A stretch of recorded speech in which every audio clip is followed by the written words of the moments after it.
मैं आज इस वीडियो में आपको एक बड़ी मज़ेदार कहानी सुनाऊंगा, तो ध्यान से सुनिएगा। ये कहानी भगवान श्री कृष्ण और धनुर्धर अर्जुन की है। एक बार भगवान श्री कृष्ण और अर्जुन राज्य में भ्रमण करने के लिए निकले थे।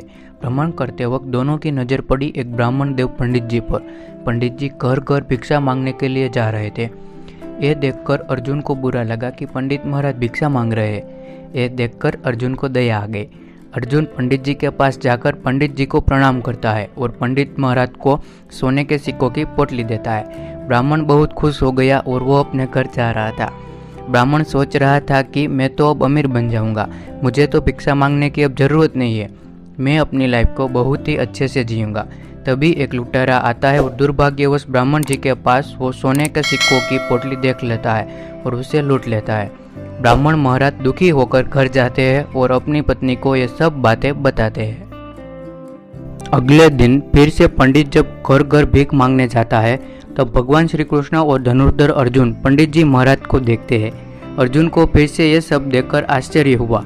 अर्जुन पंडित जी के पास जाकर उसको नमन करके पूछते हैं कि आप आज भी क्यों भिक्षा मांग रहे हैं। तब पंडित जी ने सारी बातें बताई। अर्जुन ये सब सुनकर पंडित महाराज को कहते हैं कि आप चिंता मत कीजिए, आज आप ये मोती रख ले, ये मोती बहुत ही कीमती है, ये अनमोल मोती है।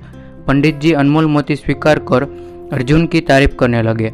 हे अर्जुन, आप जगत के सबसे बड़े धनुर्धर हैं, आप जैसा धनुर्धर कोई नहीं। पंडित महाराज खुश होकर अपने घर जाते हैं।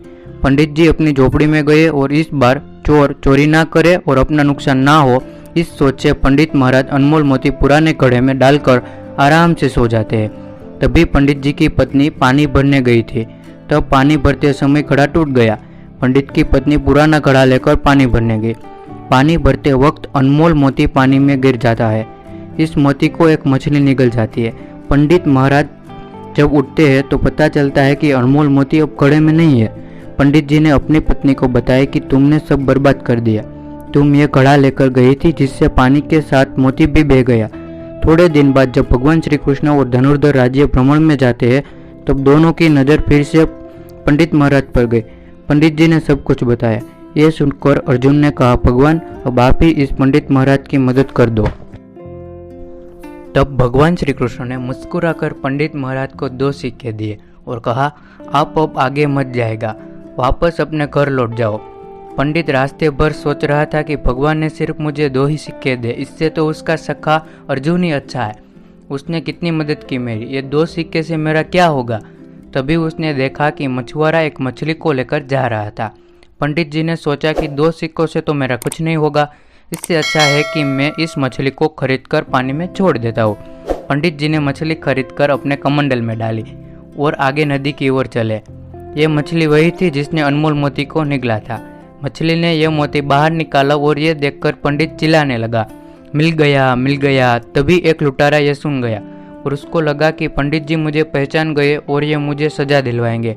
इस डर से लुटेरा पंडित जी के चरणों में गिर जाता है और सोने के सिक्कों की पोटली उनके हाथ में देखकर भाग जाता है।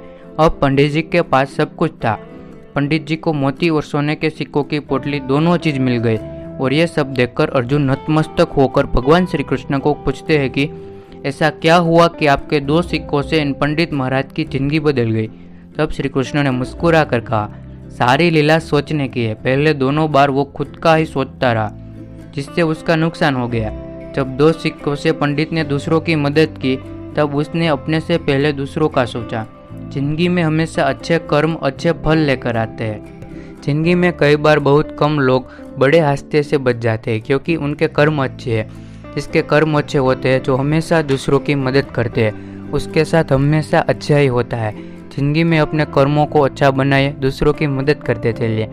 जिंदगी में मौका मिले तो किसी की मदद जरूर करना। जिंदगी में कर्म की नींव ही आपके भविष्य की आधारशिला है। चलो आज से ही अच्छे काम की शुरुआत करते हैं। अगर आपको ये वीडियो अच्छा लगा तो अपने दोस्तों और रिश्तेदारों को शेयर कर उनको भी मदद कीजिए। ऐसे और वीडियो देखने के लिए हमारे YouTube चैनल को सब्सक्राइब कीजिए। जय हिंद, जय भारत।